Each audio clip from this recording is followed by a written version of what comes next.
हमारे पास एक फंक्शन है y is equal to l n of x square plus 16 और हमें इसका डेरिवेटिव फाइंड आउट करना है।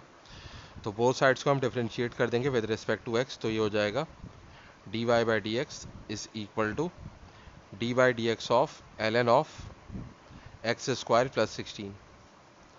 तो एल एन क्या होता है, नेचुरल लॉग होता है, और इसका डेरिवेटिव क्या होता है, d by d x of l n of x is equal to 1/x।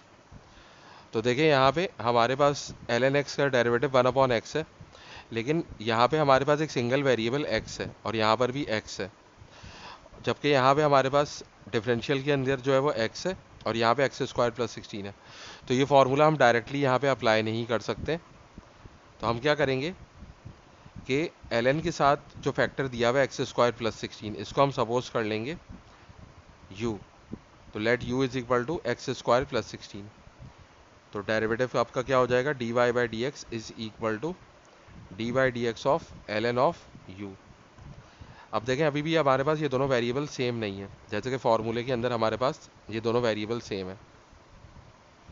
तो हम क्या करेंगे, इस डी एक्स को रिप्लेस कर देंगे डी यू से। तो यहाँ पे आ जाएगा d by d u of l n of u, और इसको मल्टीप्लाई कर देंगे d u by d x से। तो इसी तरह जैसे डी यू और डी यू कैंसिल हो जाएगा और डी एक्स अपनी जगह पे आ जाएगा और वापस ऊपर वाली चीज़ हमें मिल जाएगी। इस स्टेप को हम चेन रूल ऑफ डिफरेंशिएशन कहते हैं। तो अब देखें हमारे पास एल एन एक्स का डेरिवेटिव जो है वो 1/x है, तो एल एन यू का डेरिवेटिव क्या होगा, 1/u। और ये D u by d x में हम क्या करेंगे, ये जो u की वैल्यू है हमने सपोज की है एक्स स्क्वायर प्लस 16, इसको हम यहाँ पे पुट कर देंगे। तो अब क्या होगा हमारे पास, ये जो 1/u है यहाँ पर भी हम एक्स स्क्वायर प्लस 16 पुट कर देंगे, और ये जो डी बाई डी एक्स है ये दोनों टर्म्स के ऊपर अप्लाई हो जाएगा। तो ये हो जाएगा d by d x of x square plus D by d x of 16। तो अब क्या होगा हमारे पास, एक्स स्क्वायर का हमें डेरिवेटिव लेना है, तो हम power rule of differentiation use करेंगे, जो कि होता है d by d x of x to the power n is equal to n times x to the power n minus 1।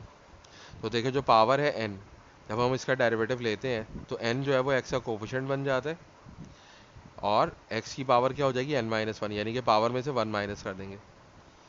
तो यहाँ पे अब हम क्या करेंगे, ये 1/x स्क्वायर प्लस 16 तो वैसा का वैसे ही लिख लेंगे आप। अब यहाँ पे x की पावर 2 है, तो पहले हम 2 लिखेंगे और फिर x लिखेंगे और x की पावर हो जाएगी 2 माइनस 1, जैसे हमने देखा फॉर्मूले में।